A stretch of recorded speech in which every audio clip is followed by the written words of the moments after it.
Shalom. Shalom. Shalom. Shalom. Mari semuanya kita bangkit berdiri. Kita akan mulai ibadah kita pada pagi hari ini. Karena bersama dengan Yesus kita merasa tenang. Dia memberikan berkat kepada kita. Dia memulihkan kehidupan kita. Dia memberikan perhatian. Amin. Yesus.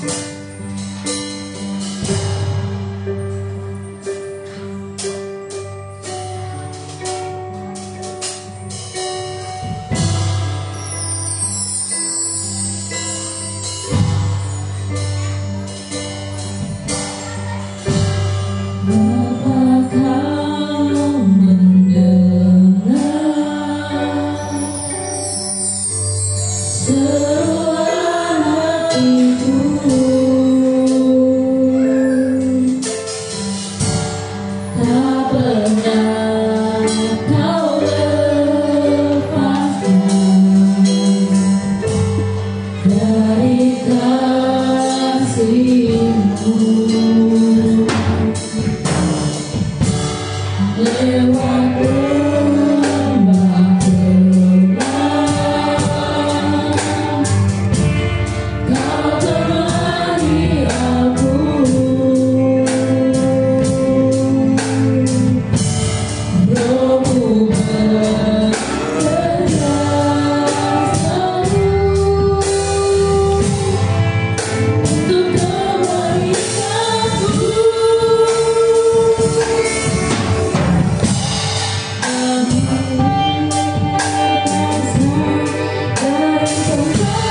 Terima kasih Bapa yang baik. Kalau pagi hari ini kami boleh menikmati setiap kebaikan di dalam hidup kami Tuhan. Bukan karena kami kuat di dalam Engkau Tuhan. Semua karena kasih dan anugerah yang masih Kau berikan atas hidup kami sampai hari ini Tuhan. Kami bisa beribadah kepada-Mu Tuhan. Itu sebabnya Kau siapkan setiap hati kami Tuhan. Biarlah apa yang kami kerjakan pagi hari Tuhan, benar-benar kami boleh melihat bagaimana pemulihan terjadi dalam setiap hidup kami Tuhan. Ada kuasa dan mujizat terjadi atas hidup kami Tuhan. Dan kami merindukan pagi hari ini benar-benar nyata terjadi dalam setiap pribadi kami Tuhan.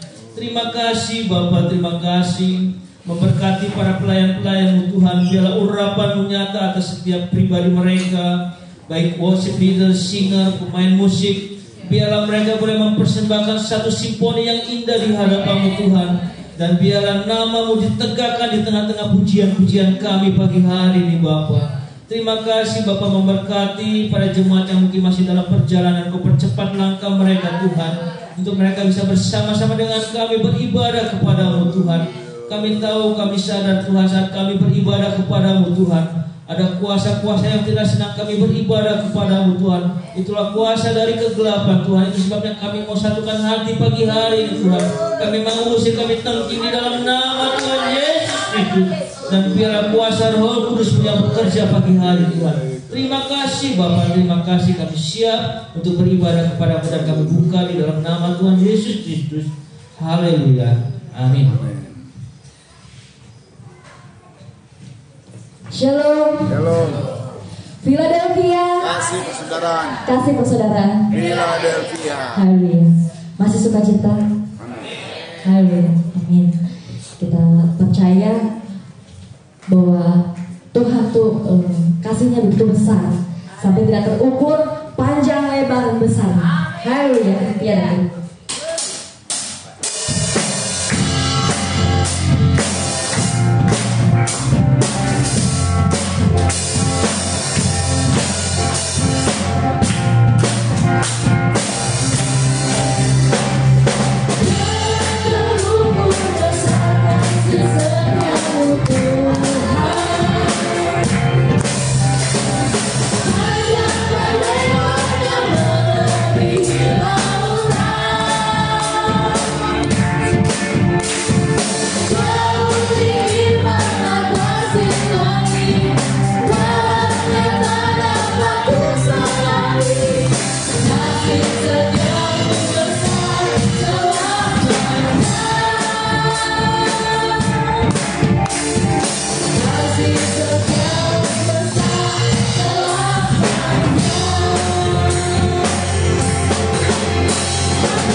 Tuhan akan memberikan kesaksian.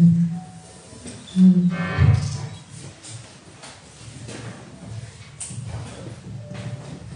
Oke, terima kasih buat kesempatannya. Shalom Bapak Ibu Saudara. Sekali lagi shalom. Ya puji Tuhan, setengah satu kemarin baru nyampe. Bersyukur masa pendidikan udah dilewati dan sekarang tinggal praktek 1 tahun dan nanti baru wisuda. Ya walaupun harusnya saya kan berasrama, tapi seingat saya masih belum kayak 1 tahun di sana tuh masih belum, pasti pulang lagi keseringan pulangnya. Paling lama tuh cuma 8 bulan mungkin di sana, tapi lebih dari itu pasti pulang lagi. Ya puji Tuhan, 3 tahun terlewati dan mungkin bagi saya secara pribadi tidak mudah ya, bukan karena itu STT, bukan karena ini pembentukan karakter atau apa, bukan, tapi yang saya tahu Tuhan kasih proses itu nggak kenal tempat, nggak kenal orang. Tapi kalau waktunya udah tepat untuk memberikan proses, orang dan tempatnya itu menyesuaikan gitu. Jadi walaupun dalam 3 tahun ini saya sering pulang, tapi proses itu tidak pernah berhenti gitu. Bukan pas waktu di STT baru diproses secara luar biasa, terus pas pulang enggak, karena mungkin dari teman-teman saya sendiri waktu masa-masa pandemi kan ada yang banyak yang pulang, mungkin ya termasuk saya, dan di situ mungkin banyak orang yang mengatakan kayak yang pulang mah nggak mau berproses gitu. Tapi nyatanya saya pulang bukan tidak mau berproses, dalam artian bahkan ketika saya pulang pun proses Tuhan itu malah makin berat gitu. Kenapa? Karena sekali lagi bukan karena tempatnya, bukan karena orang di sekitarnya, tapi kalau Tuhan bilang saat ini kalau diproses, ya diproses. Dan jujur sangat-sangat gak mudah gitu kan. Baru kali itu benar-benar yang namanya gak mau pelayanan, benar-benar yang namanya kayak kalau dikasih pelayanan tuh malah stres gitu. Harusnya masuk STT semakin semangat melayani, ini malah enggak, malah kebalikannya. Sampai akhirnya harus balik lagi ke STT karena harus skripsi. Kenapa saya harus balik ke STT? Karena kalau saya di rumah, mungkin saya udah gak melanjut lagi gitu. Dan di sana pun berkali-kali sebetulnya ya pengen pulang karena udah gak fokus. Padahal teman-teman seangkatan kan sama-sama berjuang buat skripsi, ya ada dosennya juga pembimbing, tapi saya ini termasuk yang telat, cuman puji Tuhan hasilnya ya makanya kayak anugerah Tuhan buat bisa dapat kayak gitu. Karena ya itu saya bilang karena prosesnya gak mudah, jadi jangankan mau ngerjain skripsi, kuliah biasa aja rasanya pengen ngambil cuti dulu gitu.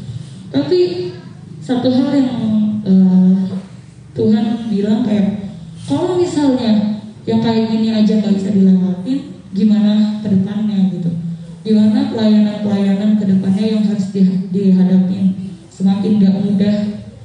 Dan ya benar sih, semakin gak mudah. Apapun yang Tuhan berikan itu semuanya sangat bertentangan dengan apa yang saya perlukan gitu. Sampai akhirnya malah dari mata kuliah itulah, kan mata kuliahnya pasti tafsir Yakobus, tafsir ya. Tapi malah dari situlah saya diberikan Tuhan kekuatan gitu tentang gimana sih kita sebagai orang percaya menjalani kehidupan dengan masalah kita masing-masing. Mungkin menurut Bapak Ibu Saudara masalah saya sepele, tapi kita semua yaitu punya masalah kita masing-masing, dan awalnya mungkin menurut kita bisalah bersama Tuhan, tapi nyatanya tidak selamanya kayak gitu. Tapi satu hal yang saya dapatkan dan itu yang selalu jadi kekuatan bagi saya waktu sedang belajar kasih Roma gitu, dimana dikatakan bahwa pencobaan kita tuh ketika mengalami pencobaan kita harus berbahagia. Pencobaan ya, bukan ujian gitu kan. Pencobaan tuh kita harus berbahagia. Kenapa? Karena kalau kita menang itu memberi ketahanan buat iman kita. Tapi beda kalau kita kalah ya semakin lemah gitu. Nah di situ yang memberi saya kekuatan ya. Kalau misalnya saya gagal nih di proses ini, yang saya dapatkan cuma kegagalan. Gak ada tuh yang namanya next level, gak ada yang namanya ketahanan. Tapi kalau misalkan kita semua berhasil melewati proses-proses yang Tuhan berikan, Tuhan itulah yang akan, atau bahkan kemenangan kita itulah yang akan memberikan kita ketahanan terhadap apapun. Itu yang selalu saya pegang. Dan gak cuma itu, kalau misalnya mungkin saudara-saudari bisa membacanya gitu, itu di Yakobus pasal 1 di ayat selanjutnya dikatakan minta hikmat kepada Tuhan yang murah hati gitu. Artinya ya ketika kita mengalami pencobaan, kita minta hikmat Tuhan, kayak Tuhan harus ngelakuinnya kayak gimana, harus menghadapinya kayak gimana. Karena seringkali kita, termasuk saya sendiri, ketika menghadapi masalah menggunakan cara kita sendiri, menggunakan pikiran kita sendiri. Oh, saya pernah nih menghadapi ini, ya udah pakai cara yang itu aja gitu. Artinya kita mengandalkan diri, dan itu malah makin berat ya.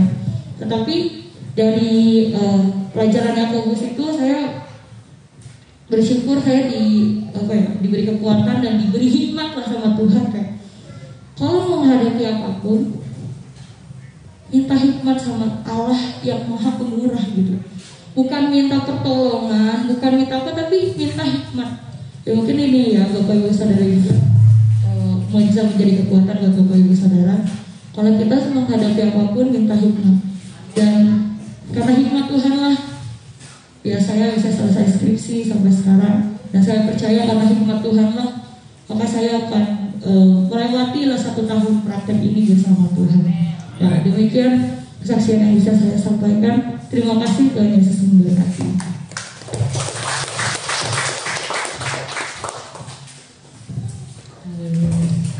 Proses Tuhan luar biasa ya. Minta hikmat sama Tuhan. Bersyukur ya, Tuhan luar biasa ya. Selalu ada buat kita gitu. Tuhan kekuatan kita. Dan Mas berkata Tuhan.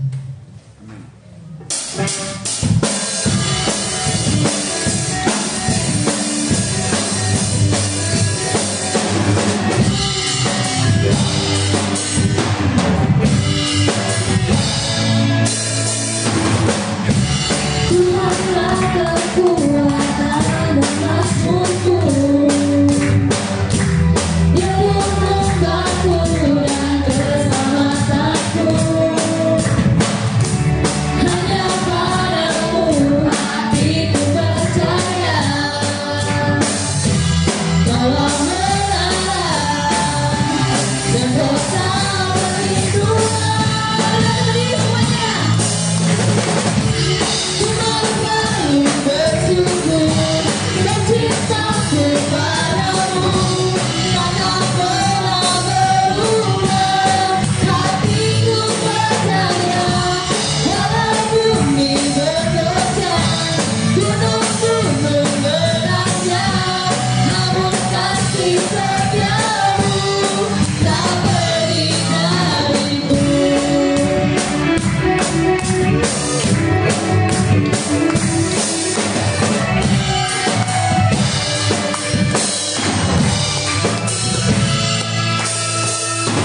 bersyukur banget sama Tuhan.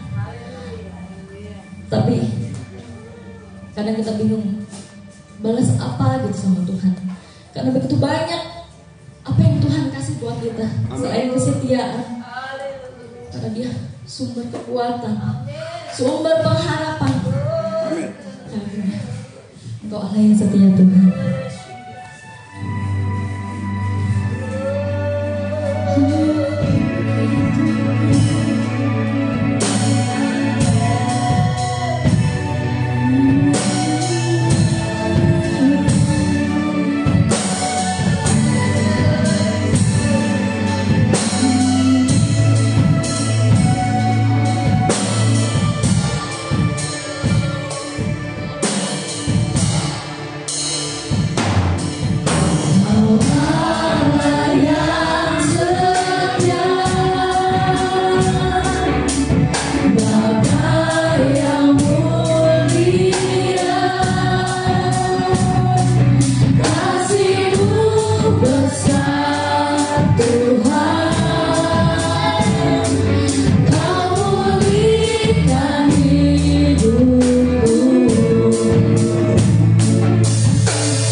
Terima kasih Yesus, Ibu Gembala pimpinan.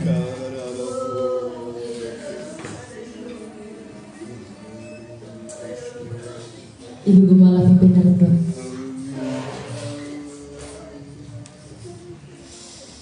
Haleluya, haleluya.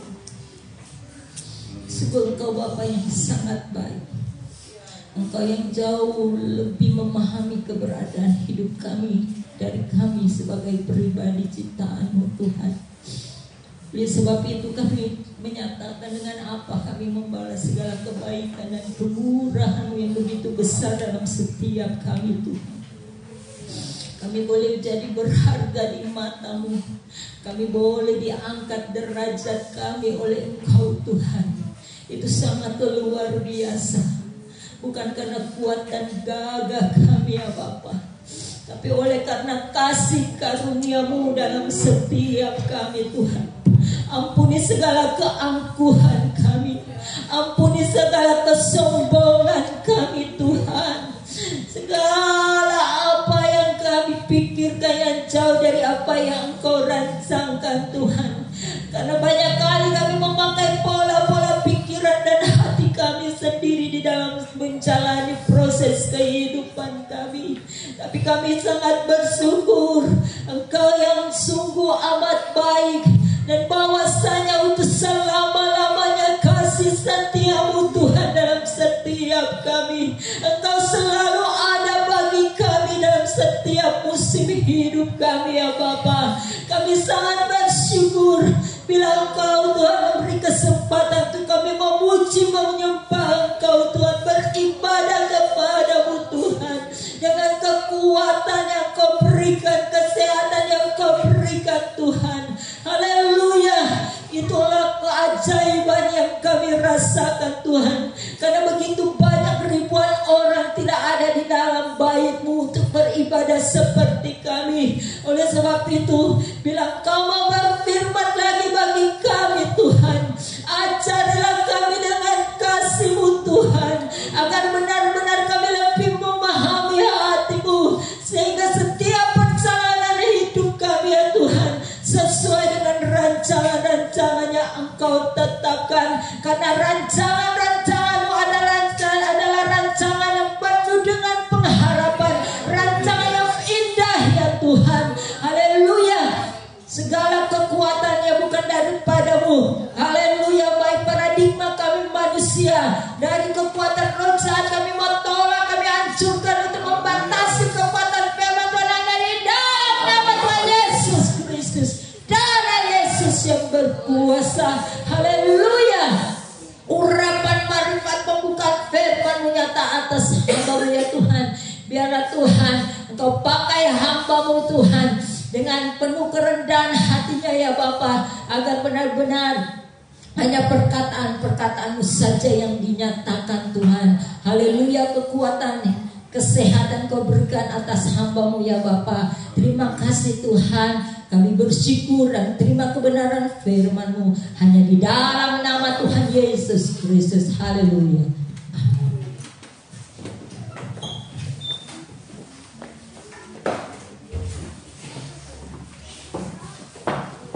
Nama Tuhan, shalom saudara.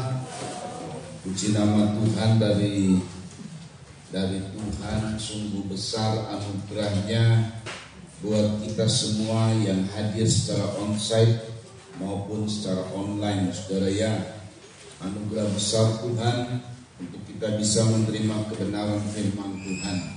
Saudara, beberapa orang telah memprediksi bahwa ke depan kita ada suatu suasana krisis. Ini beberapa orang pakar-pakar baik di Indonesia maupun di seluruh dunia memprediksi. Ya, gampangnya kalau kita sederhananya, gampangnya nih, harga-harga naik semua. Ya, cabai sekarang sudah berapa ya? Ada ibu-ibu yang tahu cabai harganya berapa sekarang? 100.000. Saudara, keadaan ini memang nggak bisa dibendung, nggak bisa ditahan. Tapi bagaimana cara kita mengatasi keadaan krisis yang sekarang ini yang memang ditulis dalam Alkitab, saudara. Beberapa hal keadaan krisis terjadi oleh karena alam. Misalnya karena pohon cabai panennya tidak baik, maka karena sedikit stok barangnya jadi mahal pasti. Poin kedua nih yang paling bahaya, oleh karena dikendalikan. Bukan cuma cabai kalau yang dikendalikan, seluruh dunia akan dikendalikan ekonominya oleh satu kelompok yang kemudian menjadi satu manusia, saudara. Itu sebabnya kita baca Wahyu 13 ayat 16 sampai dengan 18, butuh menghadapi suasana seperti ini adalah hikmat. Ya, seperti saya menyampaikan tentang hikmat, demikian maka Tuhan memberitahu kepada kita bahwa kita butuh hikmat. Saya ulang kembali dalam Wahyu 13 ayat 16 sampai dengan 18. Perhatikan beberapa ayat yang kita baca, ini perjanjian baru. Sebelumnya nanti dalam perjanjian lama kita lihat, gak taunya Tuhan sudah persiapkan menghadapi suasana ini dalam Wahyu. Tapi sebelumnya kita akan lihat Wahyu dulu 13 ayat 16 sampai dengan 18. Saya baca bersama-sama dengan saudara juga yang ikut online. Kita baca bergiliran ayat 16 saya, 17 saudara, dan 18 bersama-sama kita baca. Ya, perhatikan baik-baik kebenaran firman Tuhan. Wahyu 13 ayat 16, dan ia menyebabkan sehingga kepada semua orang, kecil atau besar, kaya atau miskin, merdeka atau hamba, diberi tanda pada tangan kanannya atau pada dahinya, saudara.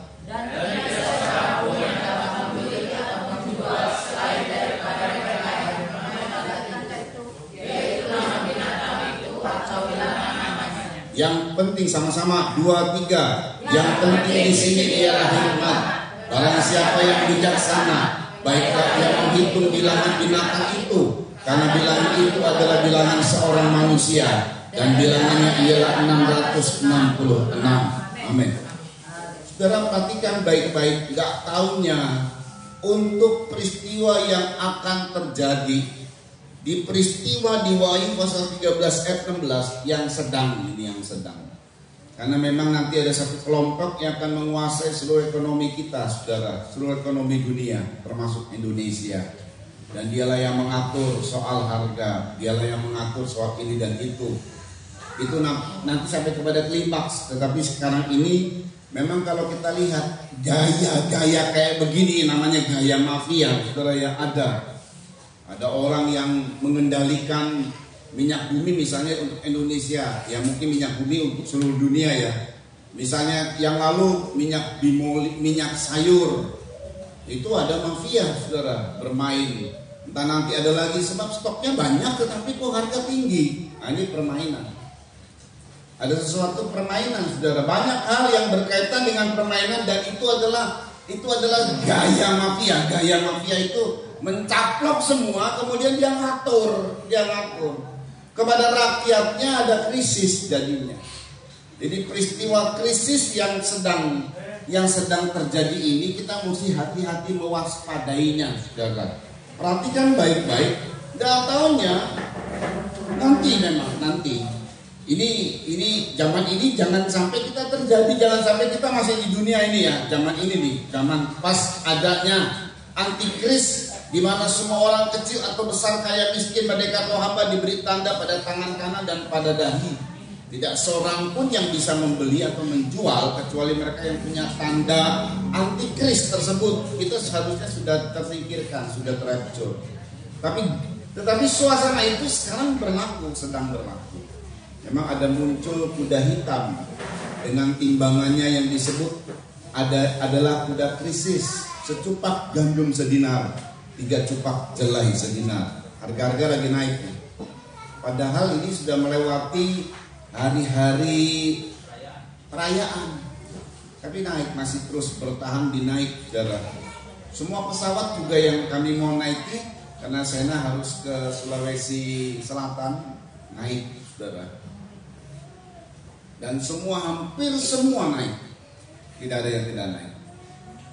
Jadi kita harus mewaspadai. Sedangkan gaji tidak naik, iya toh? Orderan tidak naik. semua naik, tapi yang ini tidak naik. Nah perhatikan, mereka ini memberikan tanda kepada semua, diberi tanda pada tangan dan dahi. Sebelumnya Tuhan sudah preparekan. Sebelum kena tanda itu, jadi kalau ini cuma tanda ini cuma satu saja. Kalau Anda ditandai dengan antikris, kalau tidak ada tanda lain. Tapi kalau ada tanda lain, nggak bisa tanda ini menandai kita. Kalau kosong baru ditandai oleh antikris ini. Jadi ini pengaruhnya ini besar. Ulangan 11 ayat 18. Bahkan sebelumnya diperingatkan sama Tuhan. Perhatikan, ini saya baru dapat saudara ya. Ungkapan ini baru dapat ini karena ada sebuah tandingan ya. Kalau tidak kena tanda ini, terjadi tanda itu. Ulangan 11 ayat 18 dibaca, perhatikan. Tetapi kamu harus menaruh perkataanku ini dalam hatimu. Yang sangat menarik adalah begini. Tetapi kamu harus menaruh perkataanku. Punya huruf kecil. Betul saudara ya? Bukan huruf besar. Beda dengan tetapi kamu harus menaruh firmanku. Huruf besar lain. Itu namanya firman Tuhan. Yang secara harfiah kita harus taruh. Tapi ini lain. Tadi tandingannya tuh Wahyu pasal 13. Diulang kembali. Tetapi kamu harus menaruh perkataanku ini dalam hatimu. Perkataan hamba Tuhan ini dalam hatimu terus. Dan dalam jiwamu terus kan. Kamu harus mengikatkannya sebagai tanda pada tanganmu. Sama kan? Kamu harus mengikatkannya sebagai tanda. Sebab kalau kamu tidak kena dengan tanda dari perkataan hamba Tuhan, maka nanti ada tanda lain yang akan ditaruh kepada kamu. Terus kan? Dan haruslah itu menjadi lambang di dalam. Iya. Saudara, dalam Alkitab ini ada ungkapan begini. Ada yang tertulis nats. Demikianlah tertulis menurut kitab suci. Nah ini tertulis. Saudara punya Alkitab. Kita bisa beli Alkitab di mana saja. Bahkan sekarang bisa mendownload online, kita bisa baca kapanpun kita suka, kita bisa baca kapanpun, bahkan kita bisa melihat untuk zaman sekarang ini. Aduh ini artinya apa ya dari kata ini? Buka Google deh, ketik aja. Bahkan kalau kita ketik, katakan saja Matius 5 ayat 12, itu muncul pengertian semua. Nanti ada yang menerangkan hamba Tuhan A, hamba Tuhan B, hamba Tuhan C. Yang tadi saya sebutkan adalah tafsiran. Jadi ada secara harfiah, ini Alkitab yang kita harus baca. Jangan cuma tafsirannya dibaca, harfiah itu yang kita harus baca. Kalau saya ambil istilah orang, hatam, harus hatam. Sudah hatam Alkitab? Ini buku cinta Tuhan ini. Ini rumusan. Saudara mau beruntung, ini rumusan. Ini ada bisnis di sini. Ada keuntungan, ada nasihat untuk keluarga, nasihat untuk rumah tangga, nasihat pribadi, seluruhnya komplit. Ini buku Tuhan dan manusia. Jadi semua digambarkan di situ. Ya, saudara. Jadi harusnya kita bergairah baca. Apalagi sekarang dipermudah. Saya bilang dipermudah itu adalah ya sudah bisa download, bisa baca kapanpun, nggak usah bawa begini. Kalau saudara mau nggak perlu bawa nggak apa-apa. Tapi anak saya Ilona dia suka Alkitab, dia beli yang gede-gede. Saya suka sekali melihatnya. Terus, ini kamu bawa ini dia di rumah makan dia bawa. Kata kami mau menginjil. Iya nggak apa-apa. Jadi di sini memang nggak terlalu dipaksa harus ini, kita ngikuti zaman boleh lah, tidak masalah lah, toh tidak berdosa. Yang berdosa itu kalau saudara terikat dengan game sampai nggak ibadah, nah gitu, kira-kira gitu.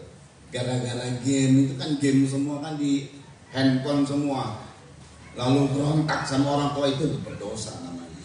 Disuruh sama orang tua nggak mau itu berdosa namanya.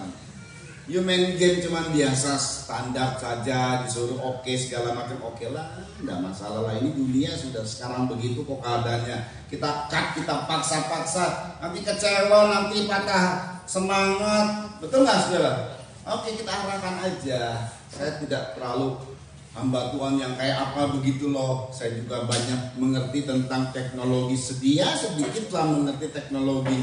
Dan hari ini kita mau bicara memang soal itu, saudara. Kemarin saya ada sharing sama seseorang, dia berkata, Pak Pendeta, sampaikan nih, kelihatannya dunia akan krisis. Memang bukan cuma sekedar dia saja, banyak prediksi juga mengarah kepada suasana krisis. Tapi lebih daripada itu yang saya percaya adalah Tuhan menyatakan memang ada kuda hitam yang sedang siap. Udah jalan ini. Nah, bagaimana cara kita menghadapinya, mengatasinya, saudara? Saya mau ulang kembali, saudara ya. Wahyu pasal 13 itu nanti ada yang memberi tanda. Sebut saja saya sebutkan antikris. Dia beri tanda kepada tangan kanan dan kepada dahi. Saya ulang ya, dia beri tanda kepada tangan kanan. Ini mengandung makna semua, mengandung makna. Secara harafiahnya nanti ada. Tetapi roh antikris, ini roh antikris yang bisa membuat nanti kita kepada Kristus. Sekarang ada orang yang percaya Kristus tapi nggak taunya dalam hidupnya, gaya hidupnya itu anti kepada Kristus. Nah itu loh. Dia sih ke gereja tapi dalam sikapnya, gayanya itu anti kepada Kristus. Nah itu kan ada tanda ini, saudara. Tanda ini adalah tanda pada tangan kanan. Tangan kanan ini tangan kekuatan. Jadi kalau disebutkan Yesus memegangku dengan tangan kananmu, itu memang sengaja, itu sebuah peribahasa, sebuah ungkapan. Tangan kanan itu tangan kekuatan. Jadi artinya dalam tangan juga adalah bicara mengenai pekerjaan, perbuatan. Nah saudara ya, jadi pekerjaan itu yang kuat, yang diandalkan, boleh dikatakan seperti itu. Setiap kita memang punya pekerjaan yang kita andalkan. Ada orang bekerja, misalnya dia bekerja A, tapi ada pekerjaan sampingan, betul ya? Dia bekerja A, ada pekerjaan sampingan. Pekerjaan sampingan ini nggak diandalkan. Ini yang diandalkan ini, misalnya warung. Yang diandalkan ini bengkel. Yang diandalkan ini es krim. Nah, itu diandalkan. Yang lain sampingan. Jualan-jualan kecil lah. Jadi ada pekerjaan yang diandalkan, pekerjaan yang menghasilkan. Setiap orang karena ada online sekarang, saudara, jadi bisa dagang, cuman ya iseng itu mah. Itu nggak terlalu diandalkan. Pekerjaan yang diandalkan itu nanti dicap, diikat, karena disebutkan dalam Ulangan diikat. Ini satu ikatan yang dikuasai oleh nanti antikris. Roh antikrisnya adalah roh yang kemudian mengikatkan kita pada perbuatan dan kemudian dahi. Dahi itu bicara mengenai pikiran. Jadi pikirannya, persoalannya cuma dagang. Dagang itu dapat apa saudara? Untung, cuan. Dari pagi sampai malam ke gereja. Cuman yang dipikirin cuman duit. Kita butuh duit. Waktu tadi saya berdoa, Tuhan, ini jemaatmu. Saya terharu, saudara ya. Tadi juga ini kami dalam perjalanan, mereka latihan. Waktu pas saya buka WA, waduh udah teriak, ini kuncinya di mana? Kan saya sudah kasih kunci. Duh, bingung. Saya udah telat juga buka WA, ngasih kuncinya telat. Mungkin mereka udah latihan. Tapi waktu pas sudah luar biasa. Tuhan bekerja untuk kita nih. Semua jemaat sudah bisa boleh dikatakan dibilang bisa punya inisiatif, dan inilah ini bakal kemajuan ini. Saya bukan tipe hamba Tuhan yang otoriter, harus begini harus begitu, bukan. Dia nggak taunya karena didorong untuk diarahkan, diberi semangat, makanya semuanya bisa bergerak masing-masing untuk Tuhan, untuk kemuliaan Tuhan. Wah, luar biasa. Ini satu cikal bakal adanya kemajuan, saudara. Saya suka dengan yang begitu, saudara ya. Nah, saudara dengar baik bahwa waktu saya berkata Tuhan, saya dengar ya tadi ada saya ngomong, ya saya juga ngerti saudara. Oh Tuhan, gimana Tuhan? Uang kita butuh, anak-anak mau sekolah, kita butuh duit. Jujur memang, ya kadang-kadang, aduh ini belum dapat berkat ini. Kalau dapat berkat kan nanti dibagi-bagi. Maksudnya saudara ya, kita butuh uang. Saya nggak butuh uang. Istri saya harus pergi ke nanti terus. Waduh, ya. Tapi saya bilang saya tidak mau dikuasai oleh uang. Saya percaya dia bisa melakukan perbuatan ajaib. Nah itu waktu saya mulai muncul kekhawatiran. Wah, kalau udah bicara duit, yang isinya apa saudara? Khawatir. Betul ya? Kalau udah kita bicarakan duit, pasti isinya khawatir semua. Saya saja muncul, bukan buat diriku mah nggak perlu macem-macem. Saya bisa makan nasi sama tempe, cukup sudah buat saya. Sehari 3 kali saya bisa hidup. Kondisi yang biarpun kelihatannya berat, ada sakitnya di pinggang, saya bisa bertahan. Ya, cuman saya kadang-kadang ngerasa, oh Tuhan, ini anak-anakmu Tuhan nih yang butuh segala ini dan itu. Tapi saya nggak mau juga dipengaruhi oleh rasa khawatir. Saya percaya kepada Dia yang bisa mencukupkan segala hal, bukan untuk pribadi saya, untuk kita semua. Amin saudara. Untuk kita semua, kita ini keluarga ya. Saya mau terus kita ini menjadi terikat dalam satu kekeluargaan, saudara ya. Kita harus terus terikat dalam satu kekeluargaan. Jadi bukan cuma slogan Philadelphia. Philadelphia-nya harus kita rasa betul-betul untuk jemaat ini. Jadi bukan cuma slogan, harus kita rasa. Karena itu kekuatannya dahsyat. Apa yang kubuka buat jemaat Philadelphia, kalau kita terus menjalin kekeluargaan, Tuhan buka, tidak ada yang bisa menutup. Nah itu dia benar, mantap sekali buat jemaat Philadelphia. Saudara perhatikan, jadi pekerjaan, tangannya, perbuatannya, andalan pekerjaannya, mata pencariannya yang diandalkan, itu diikat, itu terikat dengan yang namanya cuan. Dari situ muncul kekhawatiran. Ke gereja, tapi roh ini menghantui. Roh ini terus membuatnya menjadi khawatir. Lupa, minggu lalu kita bilang, kita dapatkan tiap-tiap hari Tuhan pelihara dengan mana? Tiap-tiap hari sengaja Tuhan bawa di padang gurun yang tidak ada. Mau dapat orderan di mana? Di padang gurun. Mau usaha apa di padang gurun? Dalam perjalanan, karena ini dalam perjalanan nggak perlu juga kamu harus ada tinggal dan berdagang. Kalau ada orang, kalau namanya apa itu? Kalau orang yang suka berjalan kafilah ya, bukan kilafah, kafilah. Jangan terbalik tuh ya, kafilah kalau nggak salah tuh. Orang-orang yang kafilah dari negeri timur, saudara, itu dalam perjalanan sambil berdagang, ketemu kafilah lain, tuker, bangkel. Itu berarti sambil dapat duit, saudara, sambil berdagang itu. Nah, tidak dengan Israel. Kamu berjalan dari persinggahan A, B, C, D, tidak dengan Israel. Karena Tuhan pelihara sehari-hari. Ini dahsyat dari Tuhan.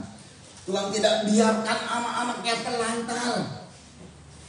Dan Tuhan nyatakan, Tuhan buktikan. Dan saya percaya Tuhan juga buktikan untuk kita semua. Tapi ini mesti hati-hati, saudara. Gak taunya orang-orang Kristen terkena pengaruh, masih mending. Kalau berkaitan dengan cukuplah buat kita makan minum, masih mending. Tapi sayangnya rohani akhirnya kegiatan rohani dijadikan bisnis. Cuan gede di situ di bidang rohani. Wah, para pendeta mentalnya kayak pengusaha, ya kan? Lah kalau pengusaha mentalnya kayak pendeta, nggak makan. Pengusaha. Para pendeta mentalnya pengusaha, dia bikin ibadah, dia bikin segala macam hanya cuman untuk cari duit, cari ketenaran, cari kepopuleran. Zamannya sekarang nih saudara, memang teruji dengan pandemi memang. teruji dengan pandemi. Semua bisnis kosong termasuk gereja. Yang kuat, itu yang sudah teruji. Kita mau digoncang ganti segala macam, tetap teruji. Karena kita andalkan firman Tuhan. Amin. Ini mesti hati-hati. Di samping perbuatannya, jadi terikat dengan keadaan yang akhirnya malah membuat kita nggak diberkati. Sudah, makanya kalau saudara, ini cara permainan Tuhan bilang, ini strategi dunia dengan strategi Tuhan itu harus kita perhatikan baik-baik. Jangan sampai kita ngikut apa yang dunia mau, saudara ya. Jangan sampai. Karena Tuhan juga bilang, Tuhan tahu kita butuh uang. Saudara ya, kita baca coba di dalam ini nih, saya teringat, tapi kita juga pernah baca, tapi kita perlulah baca berulang-ulang firman Tuhan supaya kita ingat lagi. Saudara, di dalam Amsal 23, yuk kita baca. Amsal 23 ayat 4 dimulai sampai dengan ayat 5.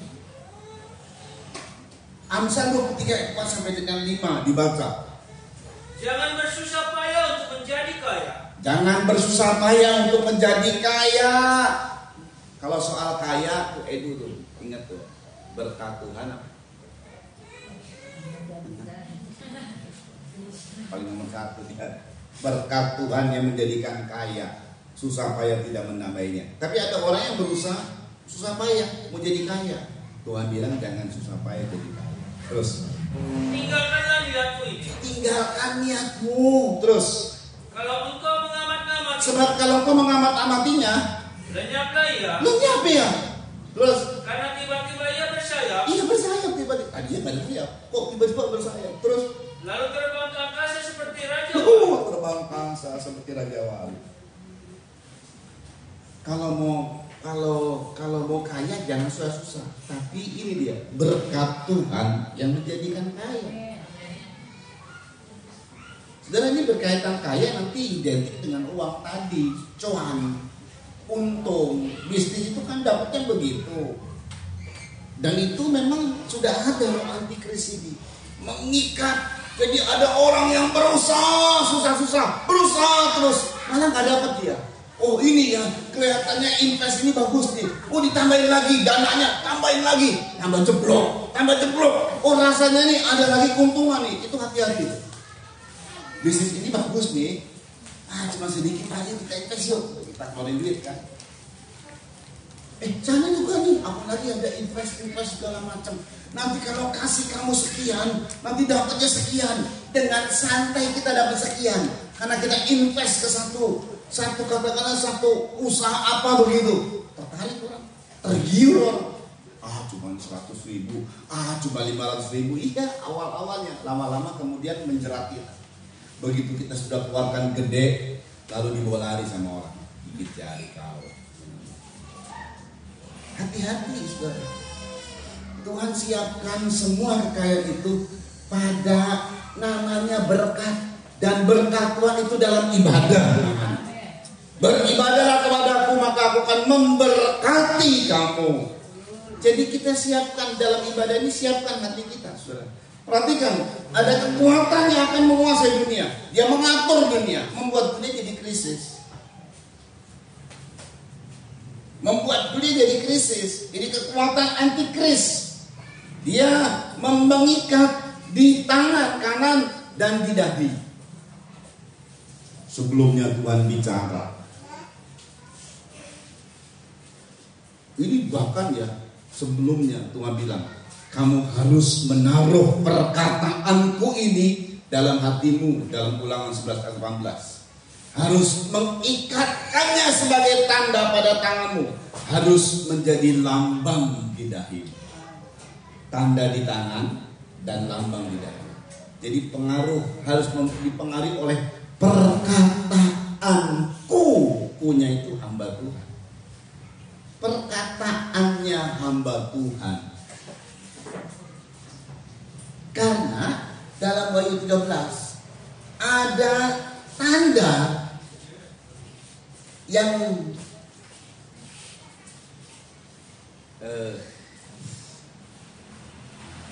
menghadapi krisis dengan bijaksana.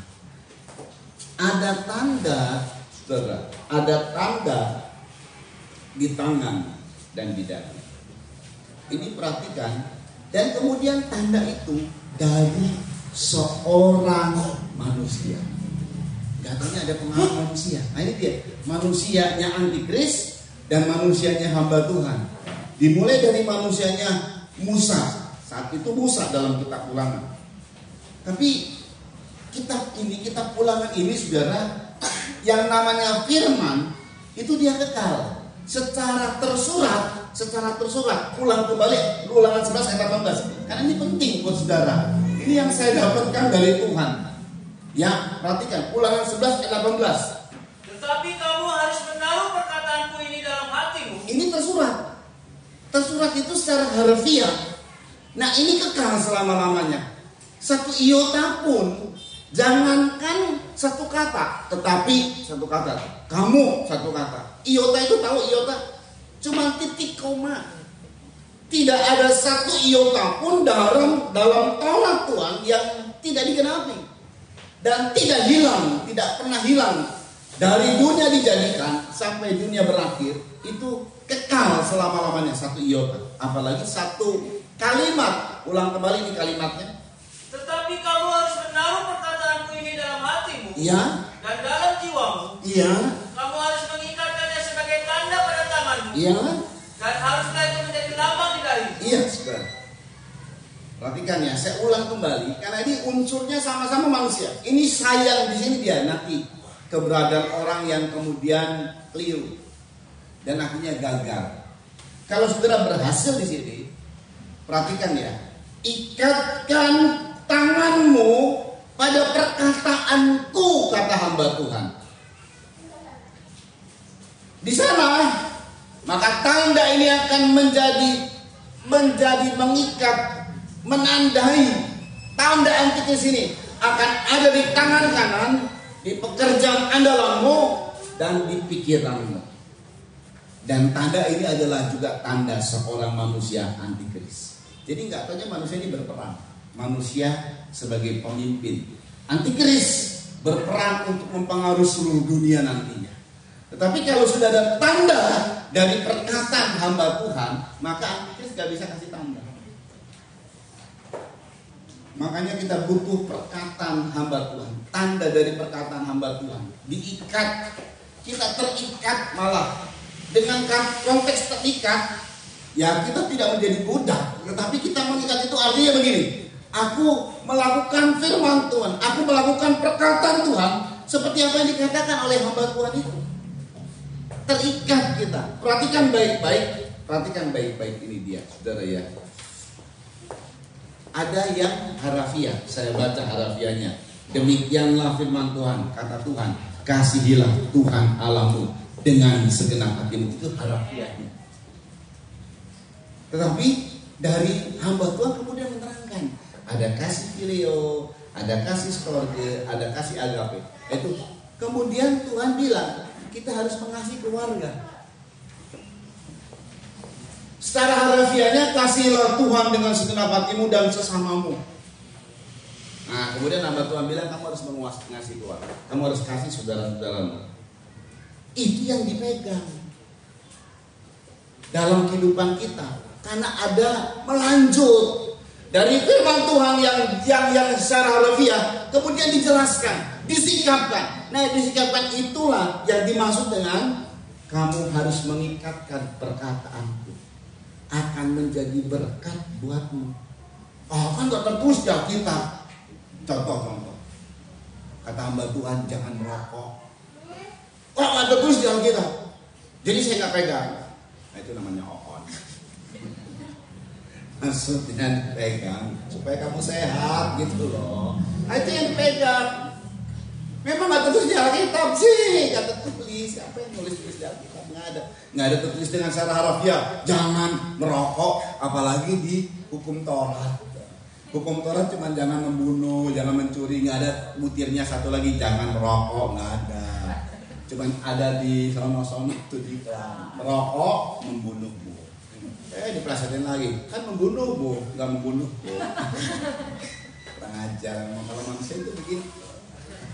Pandai memplesetkan, saudara. Ini hanya salah satu contoh.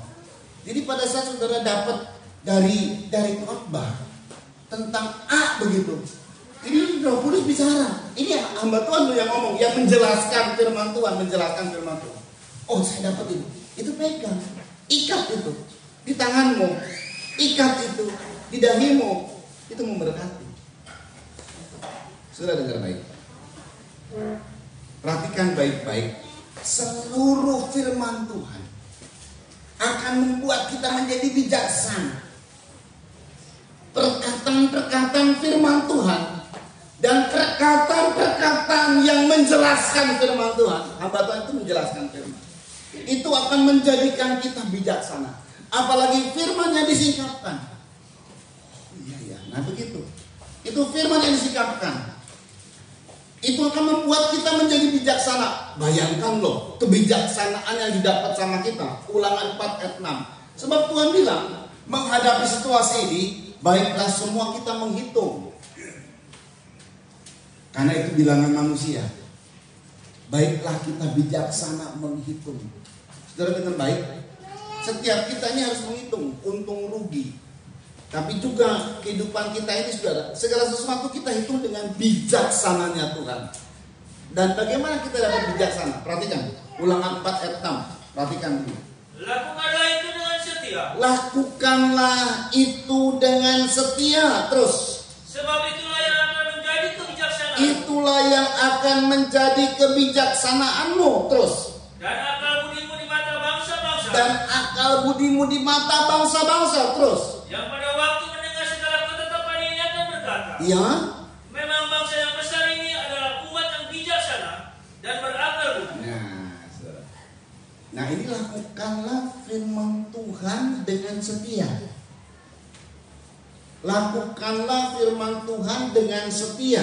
Bukan begini ya, lakukan firman Tuhan hari ini, besok, lusa, maaf, moodnya lagi gak enak, saya gak lakukan dulu. Selanjutnya, aduh, lagi gak enak sama saudara-saudara, saya gak lakukan dulu. Itu namanya gak setia. Lakukan setia. Tidak dipengaruhi oleh keadaan, tidak dipengaruhi oleh pertemanan, tidak dipengaruhi oleh suasana lain, tidak dipengaruhi, itu setia namanya. Amin. Kadang kita nolong orang itu dengan kondisi. Kondisinya lagi enak, itu orang lagi baik sama gue. Lagi dia tidak baik, kemudian kita nggak bantu misalnya. Sedangkan Tuhan bilang bantu, tolong, kasihi. Jadi kalau melakukan dengan setia, itu tidak dipengaruhi oleh apapun, tidak dipengaruhi oleh siapapun, tidak dipengaruhi oleh bagaimanapun. Dengar baik, kita akan jadi bijaksana. Saudara tahu gak sih? Saudara bisa jadi orang dari orang yang biasa pegawai toko, sampai dia jadi orang yang akhirnya punya toko. Tadinya dia pegawai toko itu, kemudian dia punya toko itu, gitu. Itu gara-gara apa? Gara-gara apa? Iya. Bijaksana.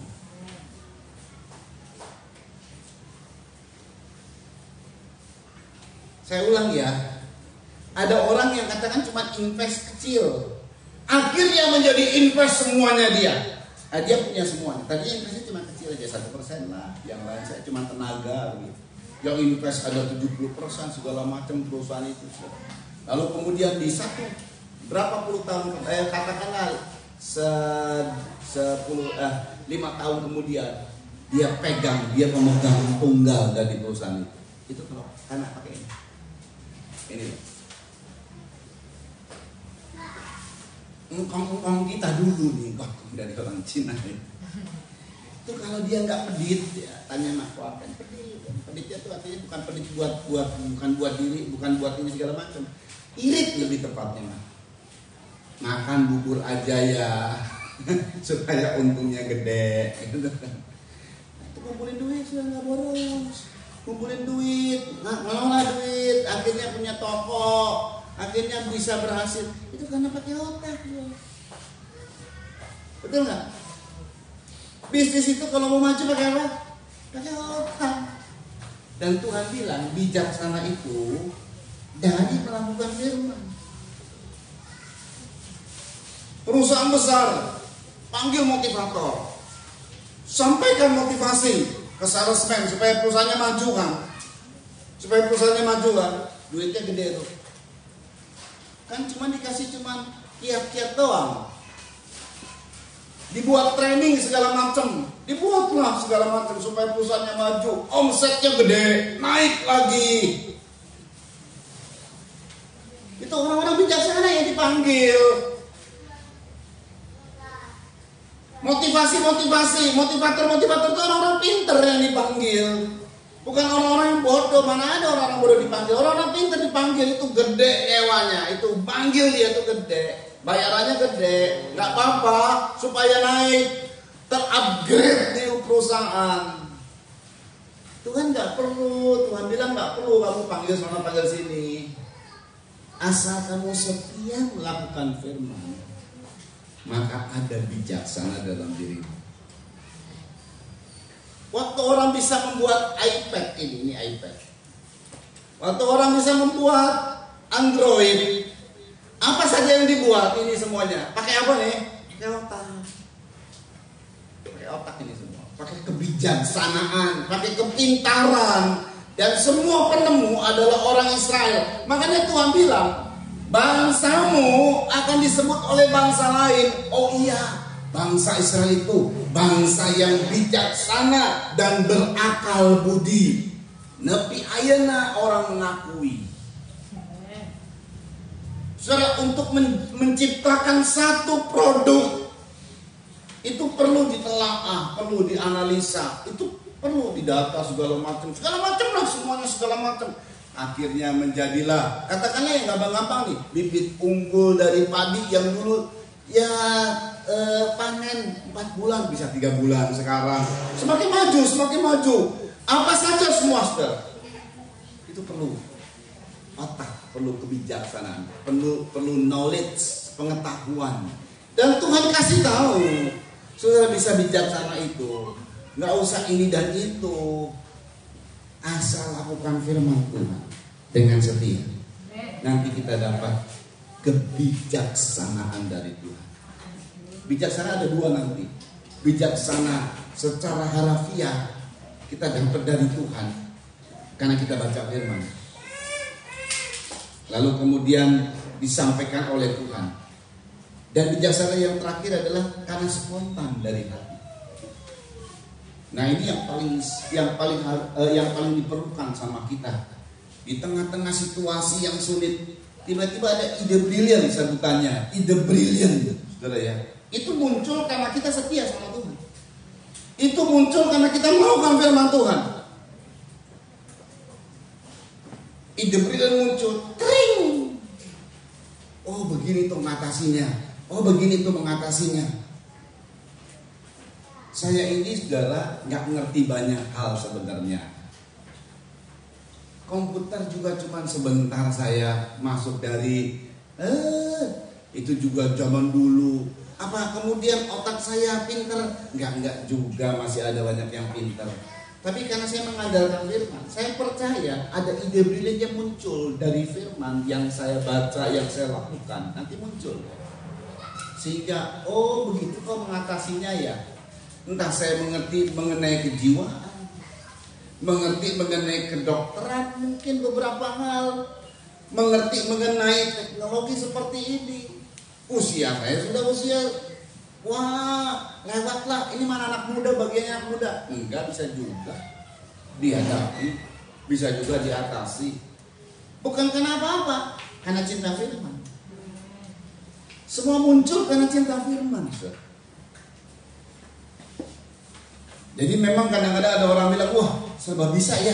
Itu serba bisanya bukan karena saya bisa, tapi karena cinta firman. Nanti muncul ide-ide yang brilian. Ngadapi ini, ngadapi segala macam. Itu ide yang benar itu bukan dari diri saya, tidak, muncul sendirinya karena Roh Kudus yang kerja. Lakukanlah dengan setia, menjadi kebijaksanaan nanti dan berakal budi, saudara. Lalu saya ini pendidikannya nggak begitu pinter loh. Saya ini ya terbiasa dengan hidup yang seperti biasa saja lah.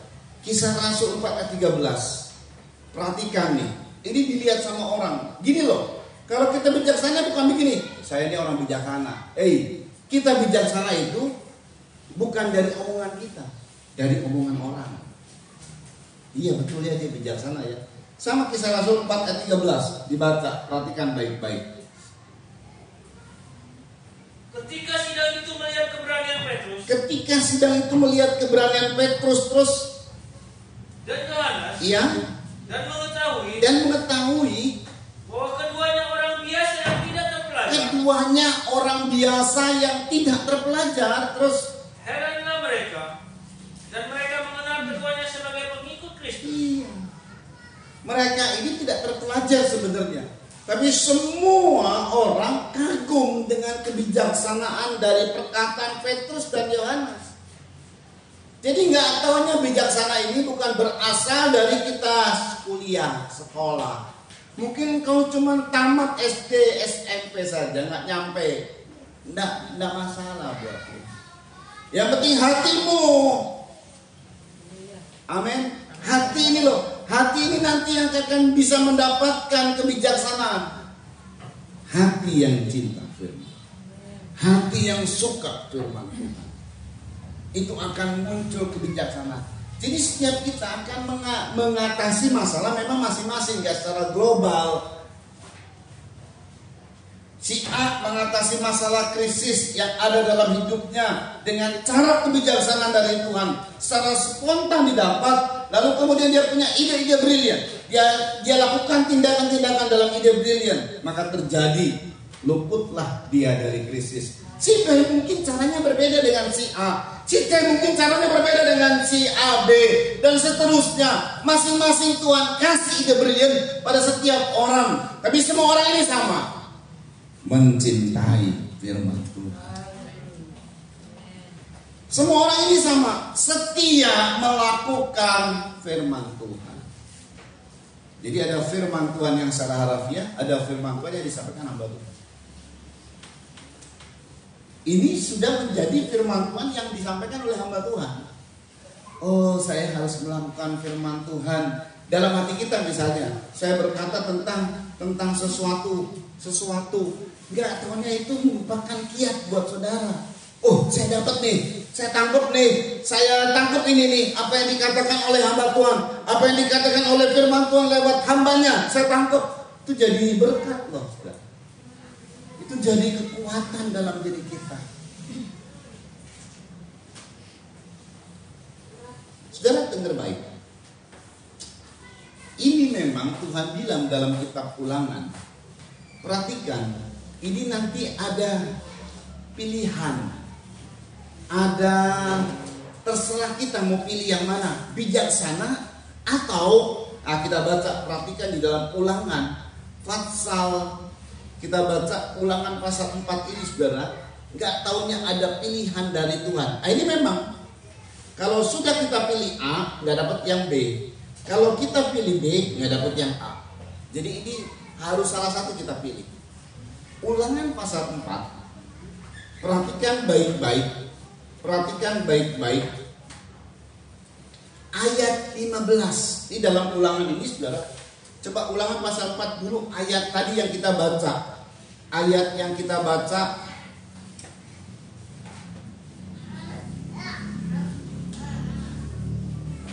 tadi yang kita baca ayat 6. Ayat 6, kemudian nanti lompat ayat 15. Perhatikan. Ayat 6, ya. Lakukanlah itu dengan setia. Lakukanlah itu dengan setia. Terus. Sebab itulah yang akan menjadi kebijaksanaan. Itulah yang akan menjadi kebijaksanaanmu. Terus. dan engkau jadi akal budi, kau bisa pandai, cerdik ya di mata bangsa-bangsa bahkan. Terus yang pada waktu mendengar segala ketetapan ini akan berkata, ini dari orang lain loh, bilangnya begini. Memang bangsa yang besar ini adalah umat yang bijaksana dan berakal budi. Memang bangsa yang besar, maksudnya Israel, adalah umat yang bijaksana dan berakal budi dari bangsa lain. Nanti ada orang-orang berkata, iya ya, ini orang Kristen ini bijaksana, berakal budi. Saudara perhatikan baik-baik. Nah kemudian kita lompat antara bijaksana dengan ini merupakan lawannya. Jadi kalau kita pilih bijaksana, nggak boleh ada ini. Kalau ini nggak bijaksana. Ayat 15. Hati-hatilah sekali. Ya. Sebab kamu tidak melihat sesuatu rupa pada hari Tuhan berfirman kepadamu di Horeb dari tengah-tengah api. Perhatikan. Supaya jangan kamu berlaku busuk dengan membuat bagimu patung yang menyerupai berhala. Pada saat Tuhan berbicara, itu tidak ada rupa. Yang ada cuma suara. Terus yang berbentuk laki-laki atau perempuan. Ya. Yang berbentuk binatang yang di bumi atau berbentuk burung bersayap yang terbang di udara. Atau Terus berbentuk binatang yang merayap di muka bumi. Ya cukup. Perhatikan baik-baik. Ini dia kelemahan dari manusia. Lihat ya, perhatikan ya. Orang bijaksana itu nggak boleh mengandalkan dia melihat rupa, melihat sesuatu yang kelihatan. Sebab Tuhan bilang, lakukan ini dengan setia. Apa yang kamu dengar, lakukan dengan setia. Dan Tuhan berkata, hati-hati. Pada saat Tuhan berbicara itu nggak ada rupa, nggak ada penampilan. Jadi kalau saudara mendahulukan penampilan, nggak bijaksana. Karena antikris, iblis justru menjerat manusia dengan sebuah penampilan. Duit itu kan penampilan. Apa yang kita lihat kan, apa yang kita lihat ini terlihat loh, sakit saya, terlihat saya sakit, saya masih sakit loh, itu penampilan. Hal-hal yang kelihatan maksudnya kalau penampilan. Jadi gara-gara kita masih rasa sakit, gara-gara tidak ada duit, gara-gara tidak ada makanan, gara-gara masih terlihat masalah, maka iman kita gak bertumbuh. Mana Tuhan?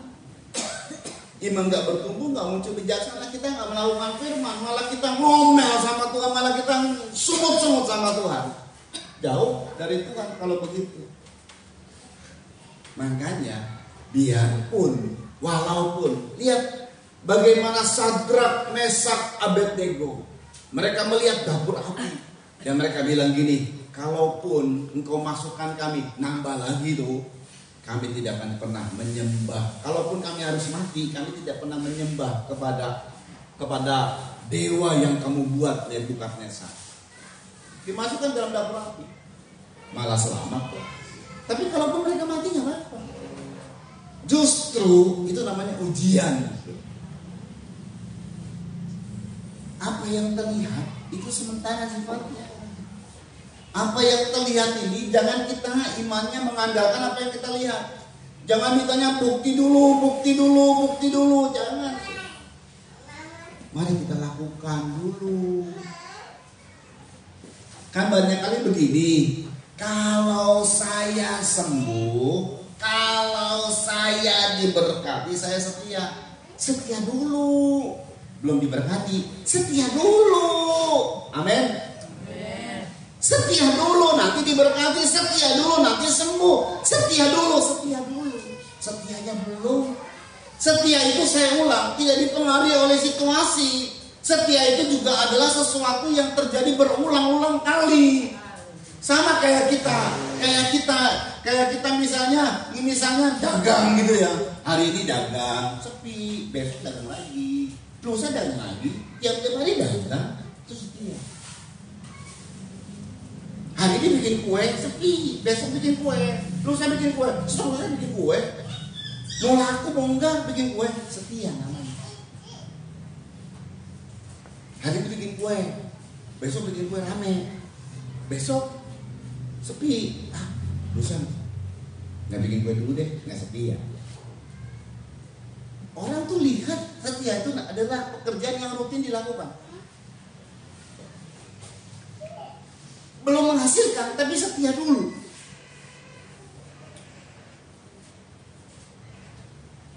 Lihat ya, antara penampilan, antara hal yang kelihatan dengan bijaksana. Itu mesti kita pilih salah satu. Kalau saudara pilihnya yang kelihatan saja, oh wow nih, nggak bijaksana, nggak akan dapat bijaksana dari Tuhan. Tapi kalau saudara mau kejar bijaksana, justru yang kelihatan itu nurut. Yang kelihatan itu apa sih? Berkat jasmani, kekuatan kesehatan, orderan yang baik, bisnis yang maju, nurut nanti dia. Berkat-berkat yang kelihatan nurut. Kejar hal yang bijaksana ini. Lakukan firman Tuhan dengan setia. Lakukan firman Tuhan dengan setia. Mungkin saat kita lakukan firman Tuhan, sama kayak kita makan gitu ya. Makan. Setahun, 2 tahun, itu ada pertumbuhan ya. Apalagi khususnya kalau anak-anak nih. Kenapa dia bertumbuh? Dikasih makan tiap hari. Makannya apa? Nasi. Itu gak bosan. 5 tahun udah gede. Kemarin kita habis masa pandemi ada berapa tahun ya, ketemu sama jemaat yang kita layani di Bandung. Begitu kita datang, anak yang tadinya kecil udah gede.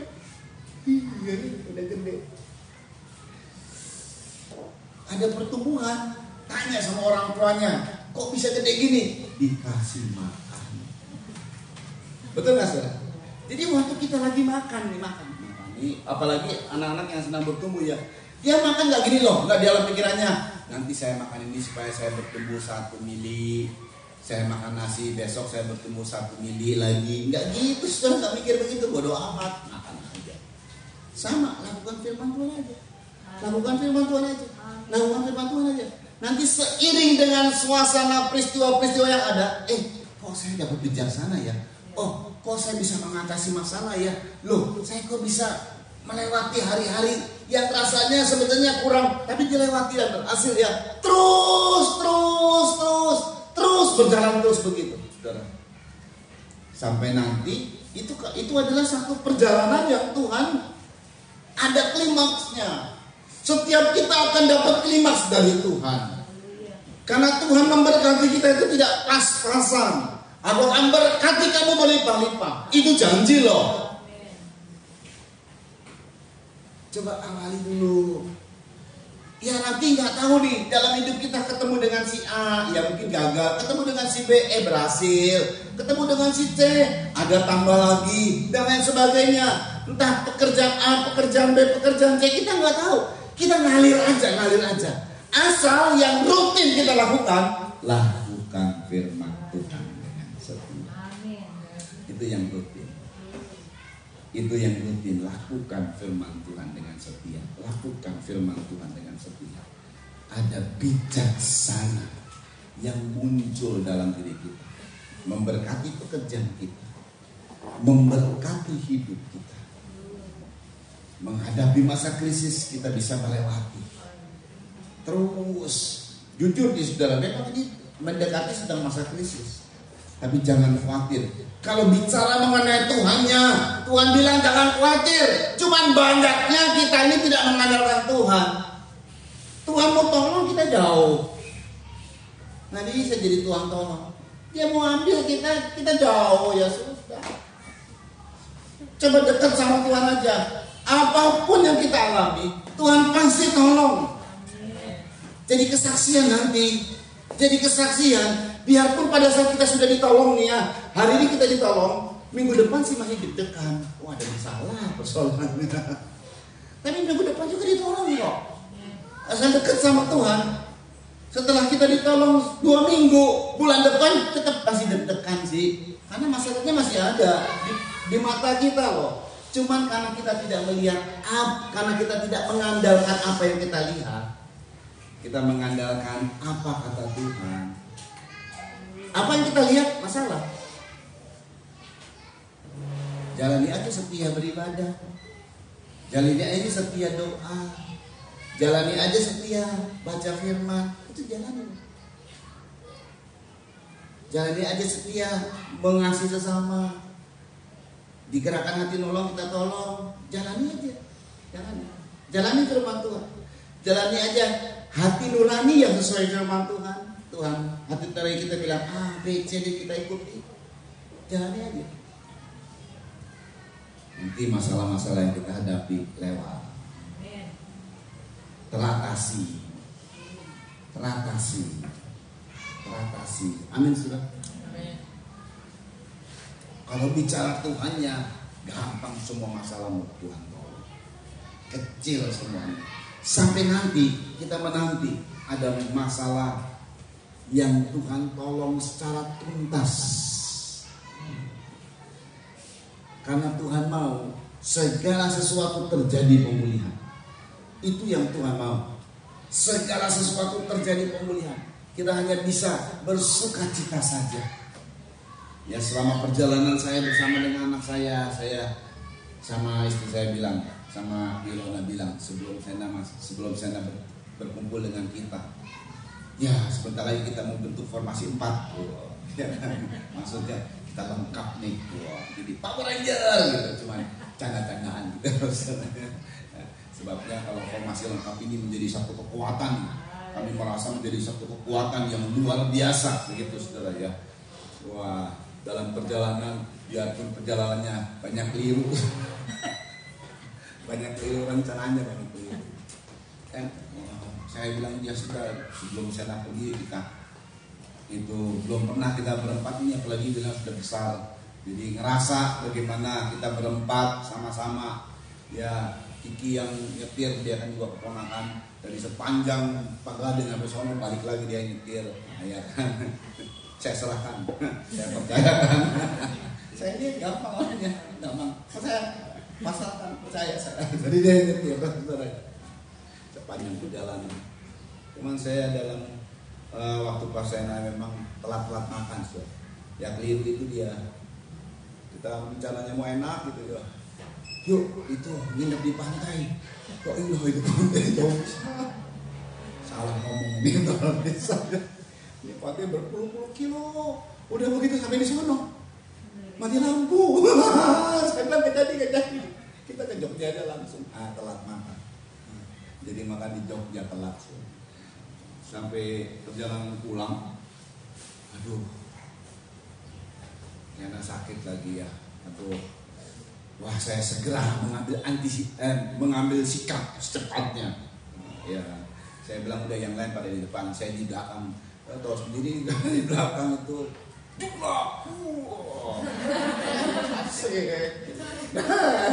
udah yang lain dari sana, biar papi yang korban semua di belakang. Aduh, nggak bisa tidur. Mau tidak mau, namanya jalan harus cepat juga. Saya bilang kalau jalan lagi jam 5 pagi kita sampai.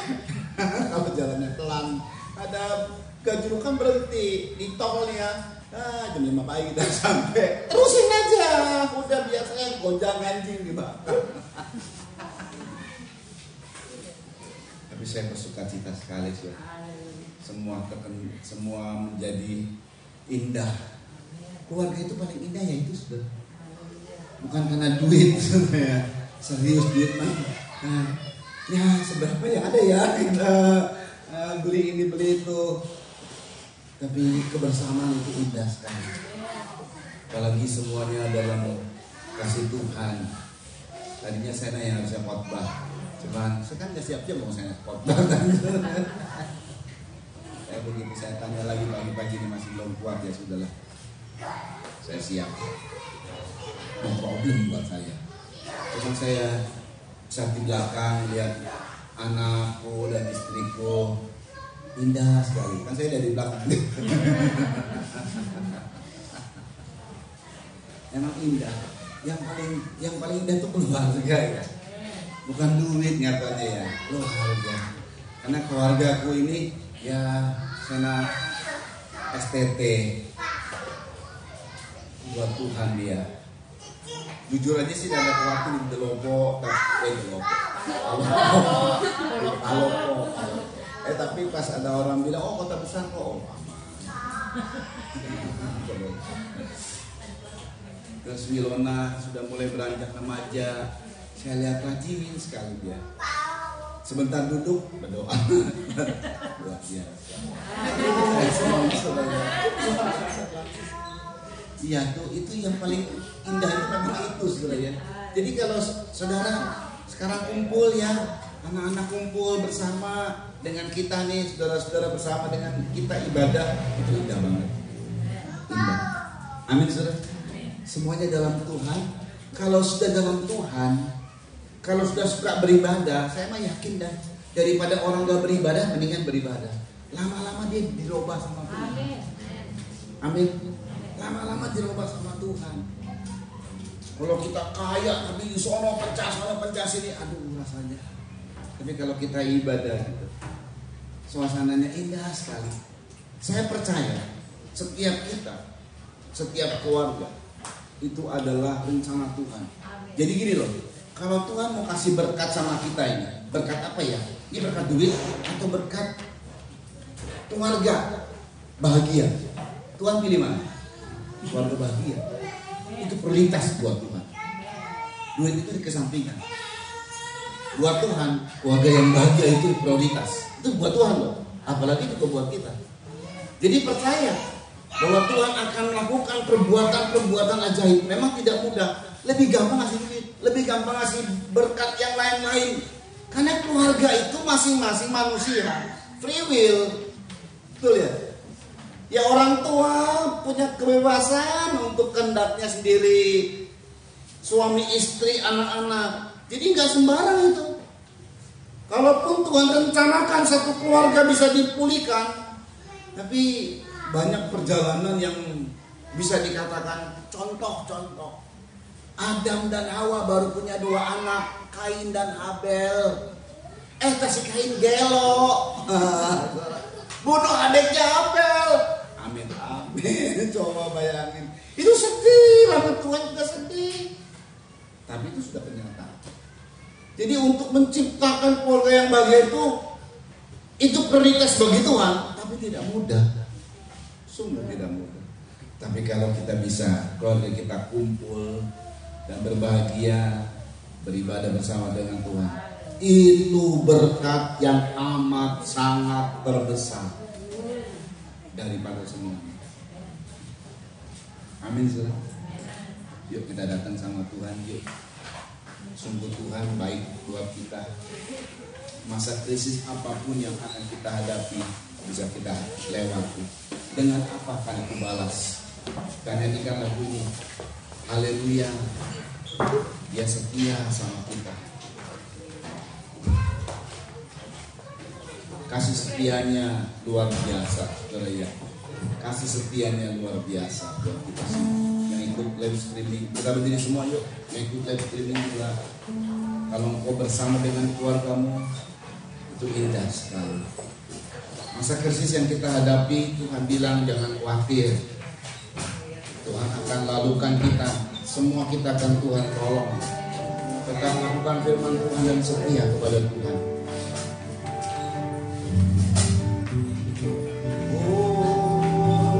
Haleluya, haleluya. Kau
Haleluya, Tuhan ngomong ini. Panggil saudara-saudaramu, entah orang tua, entah anak-anak, entah kakak adikmu, panggil mereka, sebutkan nama mereka. Haleluya, sebab kita ada di hadiratnya hari ini. Panggil mereka, bawa mereka kemari, sebut namanya, itu membawa mereka kemari. Panggil mereka, saudara-saudaramu, adik-adikmu, haleluya, anak-anakmu, orang tuamu, haleluya. Ya, terus hadapkan kepada Tuhan. Kita ada di hadiratnya Tuhan, ada di hadirat Tuhan.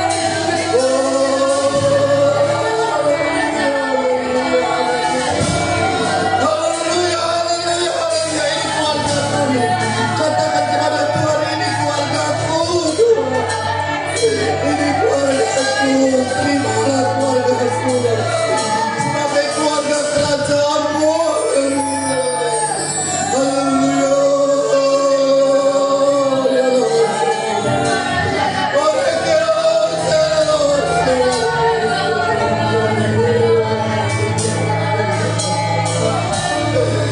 Kau yang bisa menolong kami, Kau yang bisa memulihkan setiap keluarga dari kematian, Tuhan. Kau yang bisa memulihkan, kami mohon belas kasihan-Mu. Haleluya, haleluya. Semua keluarga yang dipanggil oleh mereka, Tuhan, ada Engkau yang bisa menolong, memulihkan mereka. Haleluya.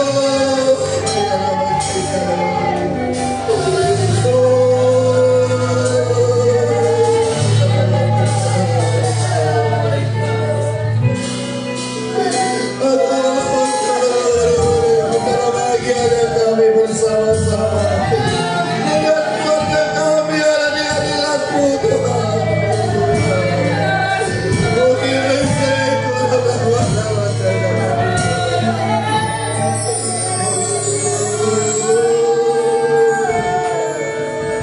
Terima kasih Bapa.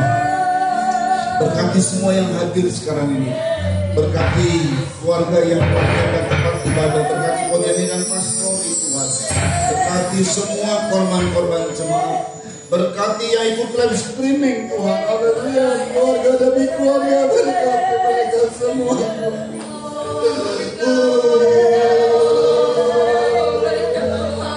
Supaya kami kuat menghadapi krisis dan keluarga tidak terpecah belah. Haleluya. Supaya kami terus bersatu setiap keluarga. Dan Engkau hadir, kerajaan-Mu hadir dalam setiap kami. Kami bisa mengatasi krisis yang ada ini. Haleluya. Sampai adanya satu titik, haleluya, penuaian jiwa-jiwa, kegerakan besar. Memang kami harus hadapi ini, Tuhan, sampai kegerakan hujan besar terjadi. Persiapkan kami ya Bapa semuanya. Berkati Tuhan Kecamatan Pagari, Kabupaten Subang, Provinsi Jawa Barat, Indonesia. Tanah air kami, Tuhan. Berkati Presiden kami Pak Jokowi dan Pak Maruf Amin, serta para menteri dan juga Tuhan wakil-wakil rakyat di pusat dan di daerah serta kepala daerah semua, Tuhan, supaya bisa bekerja sama memajukan Indonesia.